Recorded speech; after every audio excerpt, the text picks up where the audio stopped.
Très bien. Ben, merci déjà Pascal et puis merci SPH Conseil également de m'avoir invité pour animer ce webinaire aujourd'hui.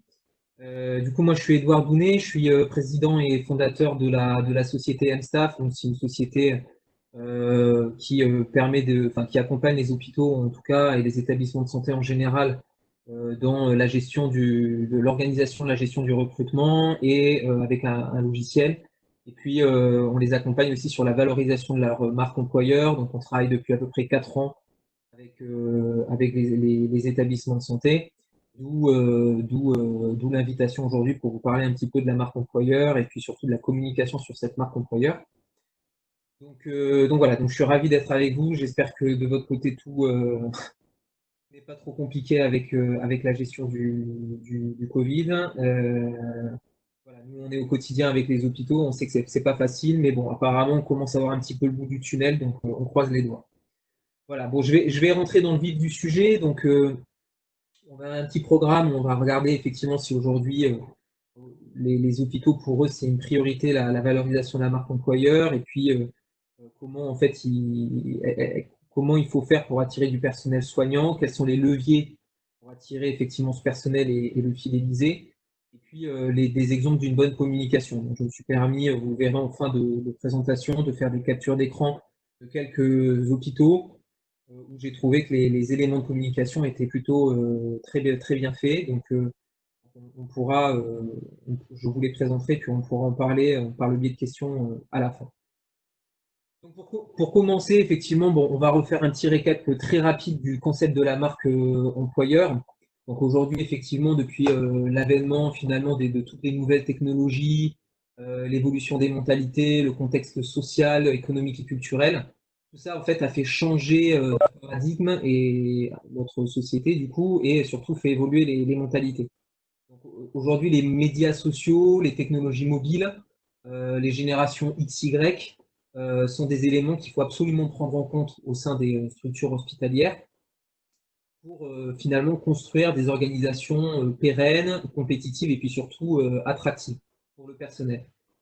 Donc aujourd'hui, il n'est plus question finalement de se contenter d'une passivité sur les médias digitaux en matière de recrutement. Et donc, à l'initiative de ce concept finalement de marque employeur, on a deux Américains au début des années 90 qui sont Tim Ambler et Simon Barrow, qui effectivement ont proposé d'appliquer des techniques de marketing, donc plutôt de l'aspect commercial de la communication, au management des ressources humaines.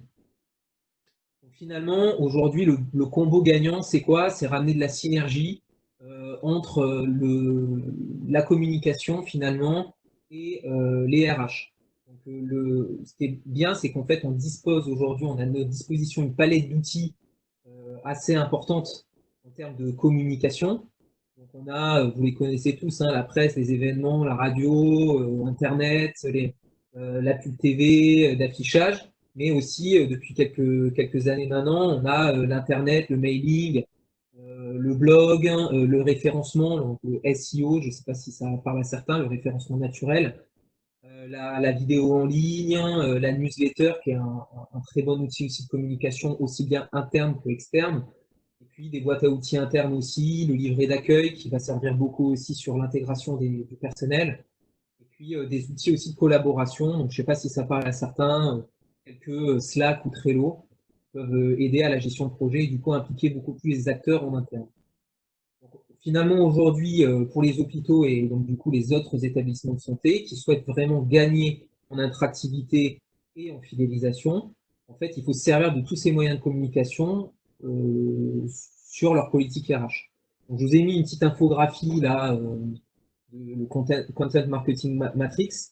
Donc, du coup, c'est qui s'organise en deux axes. Alors, bon, on va passer rapidement dessus, mais voilà, qui met sur un axe l'émotionnel et le rationnel, et puis l'autre axe, on a la reconnaissance et l'achat. Pour l'achat, on n'est pas trop concerné, mais bon, même si vous souhaitez aussi attirer des patients, enfin là, c'est pas trop l'objet, c'est plutôt d'attirer du personnel, mais voilà, on va pouvoir voir qu'on est plutôt sur les zones vertes et bleues en créant du contenu, en créant des quiz, de la vidéo, des articles, voilà, l'animation de blogs, etc., qui vont permettre d'être de fantastiques outils pour créer des communautés et les appliquer après dans vos processus RH. Donc voilà, finalement, mettre la communication au service des processus RH, comme vous les voyez à l'écran, qualité de vie au travail, le transfert des compétences, le management, gestion des ressources humaines, ou encore le développement personnel. Donc, pourquoi aujourd'hui développer sa marque employeur? Un, c'est la fidélisation du personnel, j'ai déjà dit. C'est quoi? C'est mobiliser finalement vos équipes en leur faisant comprendre que sans eux, ça ne peut pas fonctionner. En deux, c'est les intégrer dans la culture d'établissement finalement pour qu'ils comprennent vos valeurs. Trois, puis les impliquer dans des actions valorisantes pour votre hôpital. Et puis la deuxième pourquoi, c'est l'attractivité de votre établissement. C'est plutôt l'externe. Donc c'est attirer des talents, mettre en place des processus de recrutement, on va dire, séduisants pour que les candidats finalement se sentent en phase avec vous, à votre établissement, et puis surtout aient envie de postuler et surtout derrière de rester.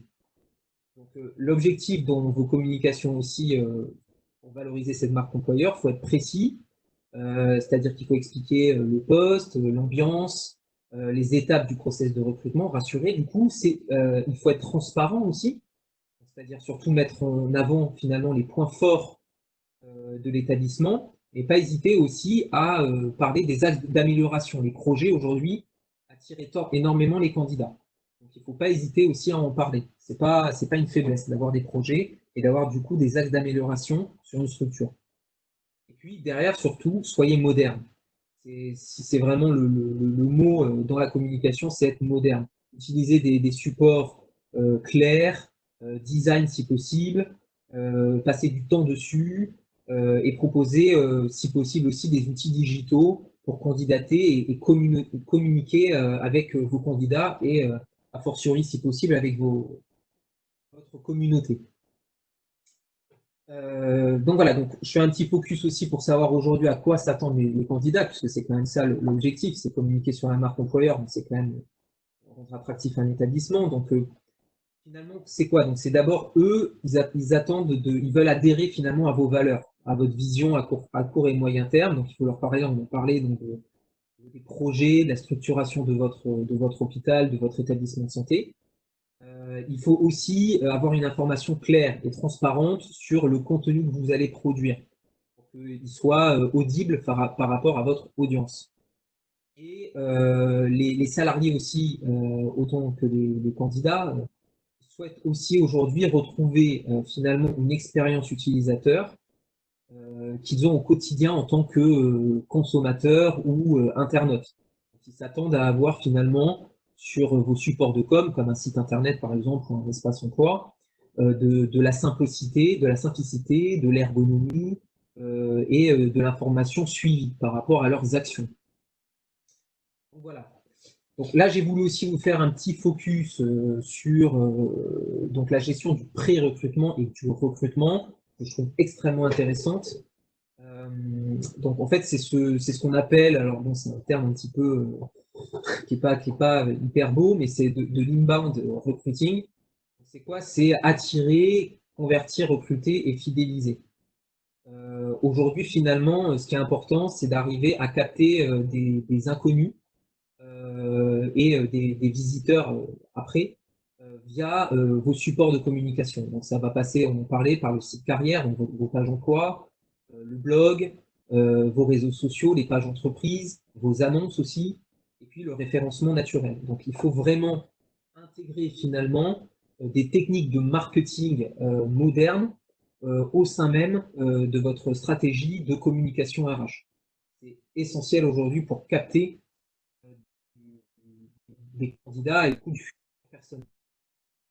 Donc voilà, donc ça c'est pour moi c'est quelque chose de très important. Le recruter aussi, on le voit, on voit qu'il y a le workflow par exemple, c'est-à-dire que le candidat il s'attend aussi à être comment dire suivi pendant son recrutement et il ne veut pas être perdu. On verra tout à l'heure quelques ratios, quelques pourcentages qui montrent qu'aujourd'hui l'expérience candidat doit être vraiment au cœur de vos politiques de recrutement. On rentre un peu plus dans le sujet vraiment du jour, donc communiquer en cette période de crise, donc c'est vrai que c'est essentiel. Alors pourquoi? Parce qu'aujourd'hui, les hôpitaux, ils sont clairement sous le feu des projecteurs. Donc, et leur actualité, elle est aussi bien aujourd'hui scrutée par les patients, les journalistes, votre personnel, que des potentiels candidats, futurs professionnels santé de vos structures. Donc en fait, dans cette période de confinement, en fait, finalement, les réseaux sociaux deviennent vraiment un refuge, en fait, finalement, pour s'informer et communiquer et échanger finalement ensemble. Donc c'est primordial aujourd'hui de communiquer. Il ne faut pas rester sans voix sur vos supports de communication existants. Dans vos outils, c'est bien sûr les réseaux sociaux et votre site internet. C'est là où il y a le plus de viralité, si je puis dire, c'est-à-dire où l'info est la plus relayée. Donc, il faut absolument, en tant qu'établissement de santé, de vous armer de ces outils de communication. Les réseaux sociaux, votre page internet aujourd'hui, c'est votre vitrine, quoi. Donc, il faut aujourd'hui, plus de 90% des candidats, leur premier réflexe, c'est d'aller sur le site internet lorsqu'ils se renseignent. Donc, il faut absolument voilà, proposer une expérience utilisateur et être référencé de la bonne façon. La règle, on en parlait, donc c'est plus l'information finalement elle est accessible, plus elle sera virale. Virale, il faut que vous soyez audible, absolument vis-à-vis de vos communautés. Donc ne soyez pas trop complexe et soyez clair. L'opportunité, c'est bien sûr de créer une communauté. Donc créer une communauté, ça veut dire quoi? Ça veut dire sur par exemple un réseau social tel que un LinkedIn, un Facebook, un Instagram, ça va être finalement le nombre de personnes qui vont mettre un petit j'aime ou qui vont s'abonner à votre chaîne. Et ça, c'est important parce que du coup, vous allez communiquer auprès d'eux, mais le plus important, c'est quoi? C'est que eux vont pouvoir relayer l'information. Ça va vous faire gagner énormément de visibilité. Il faut absolument le faire. Le support à privilégier, c'est les vidéos. C'est vraiment le support le plus consulté et surtout qu'en fait, c'est le plus accessible aussi, quelle que soit la cible. Donc, moi, je vous encourage à le faire. Je sais que c'est pas évident au sein des hôpitaux de s'armer de personnes qui ont les compétences, mais en tout cas, essayez ou impliquer des acteurs, certains personnels qui pourront même le faire de façon gratuite pour filmer quelques petites choses à l'intérieur de l'hôpital de ce qui peut se faire, contrôler cette information et si elle est intéressante, relayez-la. 4 mots, donc on va dire sur toutes vos communications et encore plus en période de crise, soyez empathique, bienveillant, amenez des valeurs de solidarité et d'espoir. C'est vraiment essentiel parce que c'est comme ça que vous allez toucher l'émotionnel des personnes. Les gens sont tendus en ce moment, il faut leur amener voilà, de la gaieté, il faut ramener de l'information positive. Mais comme je dis, donc là, attention au faux pas. Attention au faux pas parce que, par exemple, les discours alarmistes, c'est vraiment à proscrire de mettre de l'huile sur le feu finalement sur une communication, c'est-à-dire de prendre parti sur un discours politique, sur un médecin en particulier, voilà, parce que finalement vous risquez de vous mettre votre communauté à dos et puis derrière du coup d'entacher justement cette marque employeur. Donc c'est surtout pas l'objectif. D'où l'intérêt de rester assez factuel et de jouer ce qu'on a dit de l'empathie et la bienveillance. Donc, deuxième chose, la surcommunication. Donc, ne vous laissez pas finalement emporter par l'urgence et veillez aussi à la qualité de l'information relayée. Il faut absolument que vous misiez sur de la confiance auprès auprès de vos communautés, excusez-moi. Et donc, il faut que l'info que vous diffusiez, elle soit vérifiable. C'est important. J'en parlais hier encore avec mon équipe. On se disait effectivement qu'aujourd'hui, et c'est vraiment quelque chose à garder en tête, on maîtrise la production de contenu. Par contre, on maîtrise très peu les canaux de diffusion. C'est-à-dire qu'une fois que vous allez diffuser un contenu, c'est grosso modo, vous perdez la main dessus, quoi. Ça va être relayé sur tous les réseaux sociaux possibles. Et voilà, donc d'où l'importance vraiment de maîtriser bien le contenu et de respecter, enfin, d'éviter de faire ses faux pas. Alors, la bonne communication, ça consiste en quoi? Aujourd'hui, surtout, c'est mettre en avant finalement vos actions qui ont soulagé votre personnel ou qui soulagent au quotidien votre personnel. Montrer quelle est la solidarité et l'organisation de vos équipes dans la gestion du virus. On pourra le voir à la fin avec les petits supports que j'ai choisis. Mettre en avant aussi votre proximité auprès des acteurs régionaux, nationaux dans la lutte face au Covid. Pourquoi? Parce que finalement, vous allez, eux, les valoriser et montrer et afficher ce partenariat, et eux, ils vont relayer à nouveau leur info sur leur support de communication, donc gagner à nouveau en visibilité, et vous gagnez en dynamisme, et vous renforcez votre marque employeur. Donc c'est important de faire ça. Et là, le contexte est juste parfait, entre guillemets, pour ça. Malheureusement, il n'est pas parfait pour autre chose. Donc après, restez connecté aussi au quotidien avec votre communauté et en restant attentif à leurs réactions. Faut vérifier malgré tout que votre message, justement, est bien perçu. Et s'il est mal perçu, eh ben, il faut ramener une nouvelle communication pour mieux le faire comprendre. Il ne faut jamais laisser pourrir une information. Donner aussi du contenu accessible à l'ensemble de votre communauté. Donc ça, je vous en parlais tout à l'heure, mais effectivement, il faut vulgariser parfois certains sujets pour que toutes les cibles puissent se retrouver par rapport à la communication que vous avez fait. Là, en l'espèce, bon, nous, aujourd'hui, on parle plus de la marque employeur, donc c'est plutôt des communications à destination du recrutement. Pour quelques petits chiffres assez intéressants, il m'a paru. Aujourd'hui, on a donc 64% quand même des candidatures qui restent mortes, et ce en dépit des relents dans 35% des cas, ce qui est assez énorme, hein, je trouve. 79% de candidats qui affirment avoir déjà passé un entretien restés sans réponse. Imaginez, ça fait quasiment 4 candidats sur 5. 80% des personnes qui postulent à une offre aimeraient recevoir une réponse personnelle, même si celle-ci est négative. D'où l'intérêt de vraiment mettre en place des process de réponse aux candidatures, même si elles sont spontanées. 20% des candidats entreprendraient une action négative après une mauvaise expérience. Donc ça aussi, c'est important de garder en tête. 92% des candidats dénigrent l'activité de l'employeur auprès de leurs proches après une mauvaise expérience candidat. 78% des candidats déclineraient une offre après une mauvaise expérience candidat. Combien même vous lui offrez un poste de rêve, donc ça montre bien quand même que même si le poste correspond vraiment à ce qu'il souhaite, s'il ne sent pas la structure, il ne comprend pas vos valeurs, ben, il ne viendra pas, quoi. Donc c'est important pour vous que d'avoir une belle communication sur votre image de marque. 88% des candidats sont susceptibles de recommander leur employeur qui leur a offert une bonne expérience candidat. Ça, c'est parfait, c'est-à-dire la création de vos ambassadeurs de demain. Et puis 60% des professionnels des ressources humaines en 2018, tous secteurs confondus, pensent que l'expérience candidat est un sujet crucial. C'est un peu dommage. Pour moi, je pense qu'il faudrait qu'on soit à 100%. Bon, aujourd'hui, clairement, si on néglige l'expérience candidat, ben, on n'attire pas du personnel, quoi. Donc, il suffit de voir quelques boîtes qui marchent très bien justement sur l'expérience candidat. C'est par exemple des sociétés comme Airbnb, etc., qui ont des plateformes emploi sur leur site internet et une expérience aussi utilisateur pour leurs clients qui est assez fantastique. Voilà, donc après, pour profiter, alors oui, vous mettez une petite slide en vous disant profitez-en pour vous démarquer de votre concurrent. Alors c'est vrai qu'aujourd'hui, on a de plus en plus de volatilité chez les candidats, donc enfin, et surtout chez le personnel, parce que bah, voilà, les générations X, Y sont un petit peu moins fidèles à la. Même si elles s'investissent, elles sont un peu moins fidèles à la marque employeur.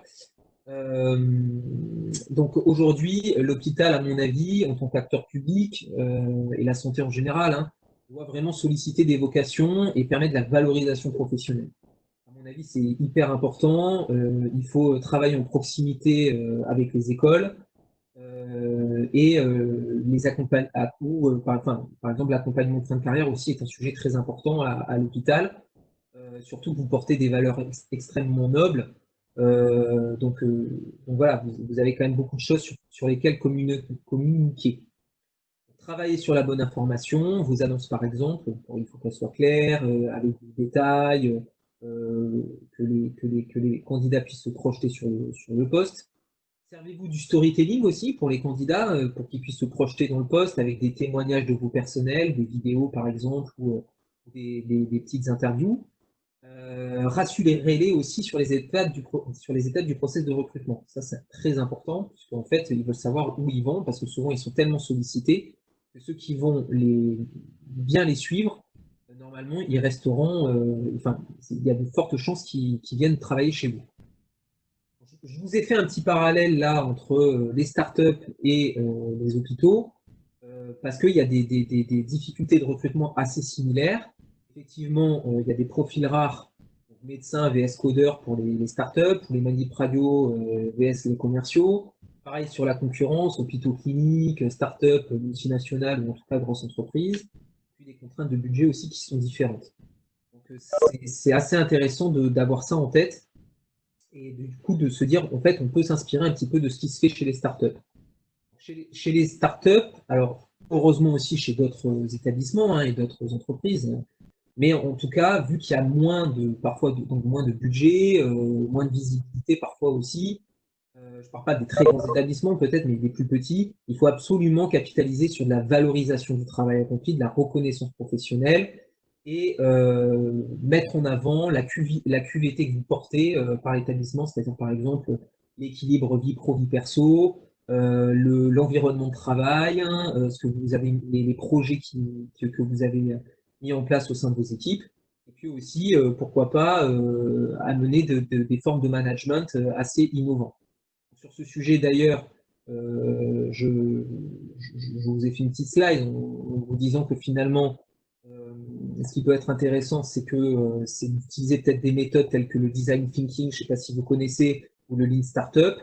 C'est des démarches, des démarches bottom-up, donc ça veut dire finalement faire émerger des idées du terrain pour permettre finalement d'impliquer très fortement vos équipes et ensuite, chaque réussite en fait à l'intérieur sortie de ça, doit être valorisée et bien communiquée sur vos supports de communication. Donc ça, c'est génial pour faire vivre la marque employeur de vos structures. Et donc, je vous ai mis on parle de ça rapidement, mais c'est vrai qu'il y a le fonds de la FHF qui a mis un petit MOOC en place que je trouve très intéressant pour aider les établissements de santé à gérer l'innovation au sein de leur service. Et ça, c'est pas mal parce que du coup, ça permet de piloter des projets à la source et d'être innovant. Donc, enfin, finalement, la phrase à retenir, c'est vraiment il y a une communication à fort impact positif.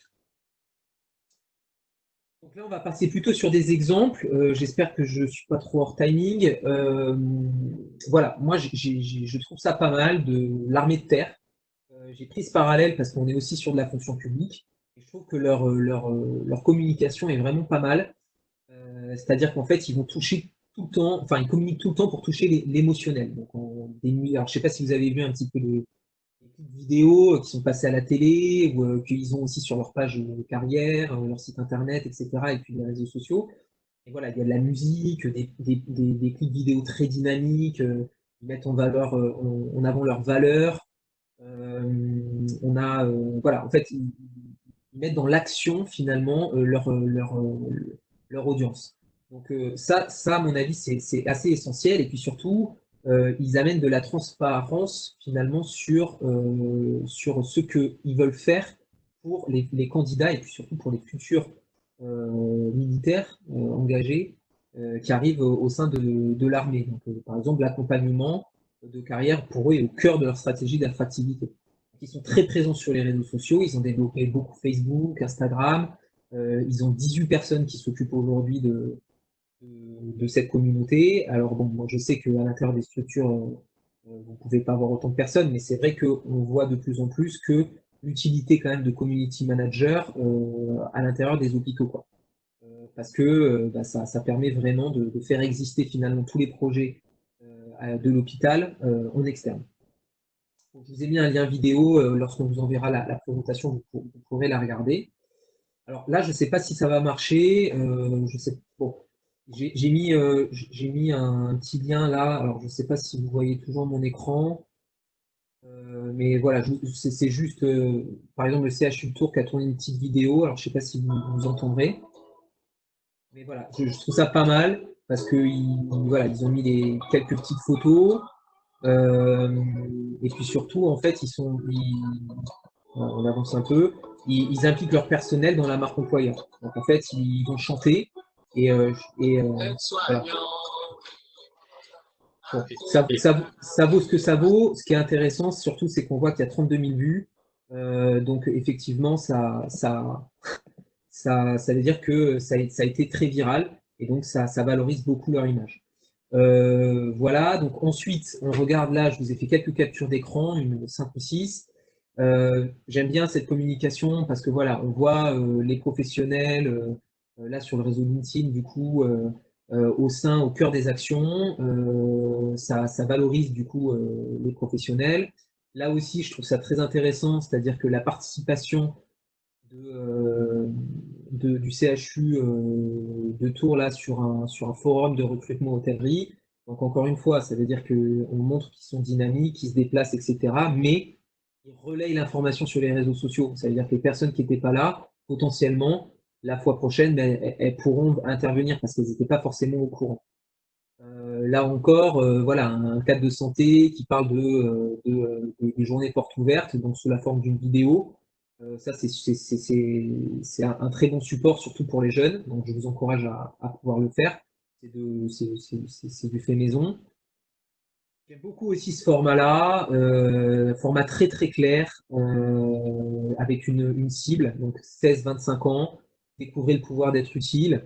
Voilà, donc en fait, on a un message extrêmement émotionnel, prenez soin des autres, prenons soin des autres, je soigne mon avenir. C'est vraiment pas mal, voilà, la personne est souriante, on a envie d'en apprendre plus sur la structure. Vraiment là, ça dore vraiment l'image de la structure.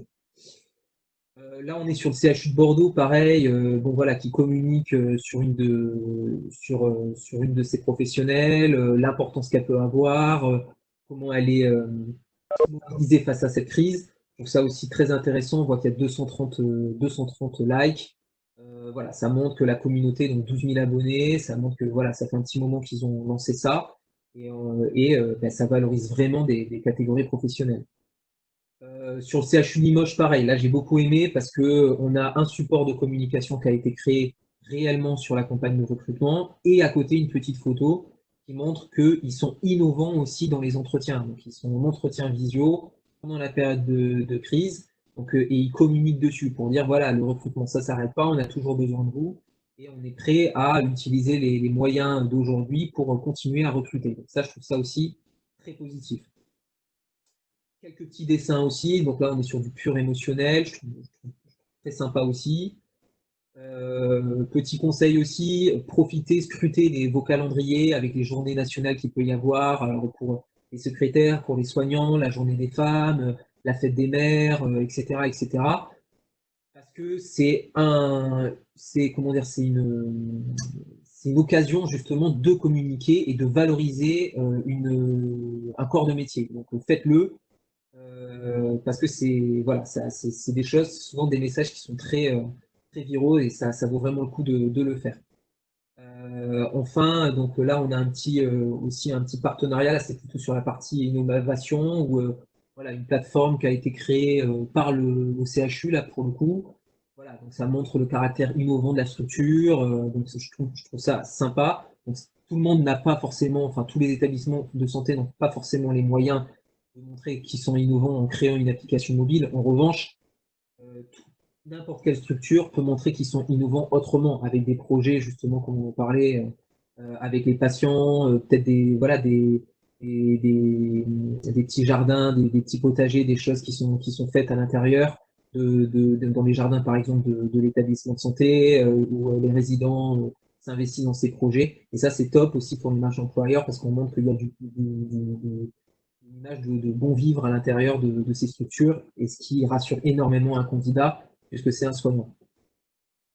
Et enfin, la dernière slide, le pouvoir d'Instagram. Alors oui, parce que effectivement, ça touche enfin, quasiment tous les 16, 40 ans, je dirais, au moins. Tout le monde a un compte Instagram. C'est aujourd'hui 5 fois plus consulté que Facebook. Et ça se partage encore plus facilement. Donc là, je vous ai mis quelques petits exemples très intéressants, des petites idées. Voilà, alors une journée d'accueil, par exemple, des nouveaux arrivants. Là, c'était sur le CHU de Tours qui a lancé donc son Instagram il y a quelques temps. Je trouve très intéressant parce que voilà, il montre que ok, on recrute, mais une fois que c'est recruté, on a une phase de onboarding, c'est-à-dire un processus d'intégration des nouveaux arrivants, et on communique dessus. Là, avec un petit support, une petite photo sympa, et au-dessous avec la journée d'accueil des nouveaux arrivants, c'est-à-dire que c'est pas du flan, c'est-à-dire que c'est vrai, c'est concret, donc on ramène de la confiance sur la communauté. Pareil pour les nouveaux diplômés, donc avec le lancer des chapeaux, pour le recrutement, pour montrer qu'il fait beau aussi, et puis voilà, profiter de l'occasion par exemple de Pâques, pour valoriser aussi la restauration et pour montrer que une attention particulière est donnée en ce moment pour, voilà, pour amener un peu plus de plaisir et au personnel et peut-être même aux patients. Voilà, donc j'arrive un peu au terme de cette présentation. J'espère ne pas avoir été trop long. Ce que je vous propose, c'est de revenir vers moi avec des petites questions. Et du coup, je peux te relaisser la parole, Pascal, pour qu'on fasse un peu le lien. Oui. Alors, voilà, il y a eu deux, trois questions, et donc je vais les lire. Alors, la première, comment contrôler sa e-réputation? Alors, c'est une très bonne question. Le contrôle de la, enfin, alors, la e-réputation, c'est un sujet très compliqué parce que c'est ce que je vous disais tout à l'heure, c'est-à-dire que la production du contenu, vous avez la main dessus. En revanche, la diffusion et la viralité de la diffusion, vous n'avez plus la main dessus. Donc, je dirais le premier vrai conseil pour contrôler sa e-réputation, c'est de contrôler le contenu que vous diffusez. Donc, en fonction de qui vous êtes et enfin, la structure que vous êtes, donc là en l'espèce, on est vraiment sur des établissements de santé, gardez en mémoire les mots dont je vous ai parlé, donc de l'empathie, de la bienveillance, de la communication positive, etc. Si le contenu répond à ça, la e-réputation ne sera pas entachée. Si derrière, effectivement, il y a des commentaires qui sont mauvais en disant, voilà, c'est un mensonge, on ne vit pas aussi bien, etc., entre guillemets, bon, bah, le message, il est positif et surtout, c'est souvent avec vous personnel que vous le faites.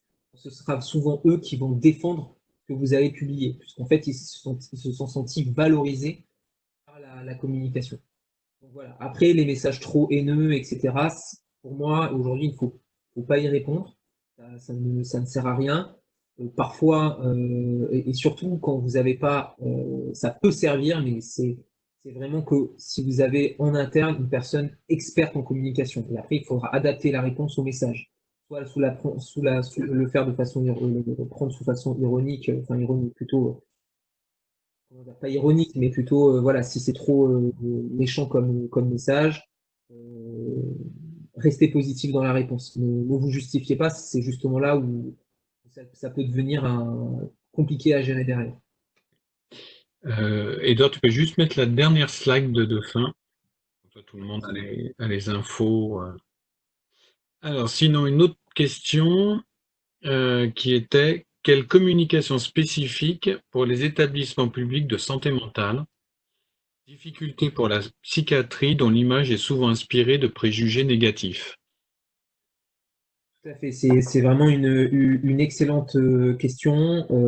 Pour moi, alors nous, par exemple, on travaille aujourd'hui avec, par exemple, l'ADAPI. Alors, bon, c'est le handicap aussi mental et aussi pris en compte.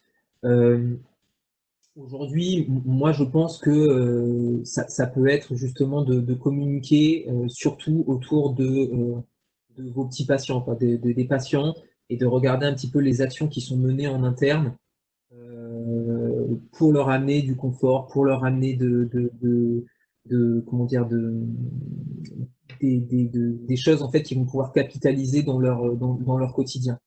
Donc, pour moi, là, sur ce secteur en particulier, il faut absolument communiquer uniquement sur de l'empathie et de la bienveillance. Parce que c'est comme ça qu'on peut susciter les vocations, quoi. Donc, rester toujours positif, ne jamais vraiment, en tout cas sur les réseaux sociaux, se plaindre par rapport à une politique ou quoi, ou une action du gouvernement qui dit voilà les oublier sur telle ou telle chose. À mon avis, c'est pas bon.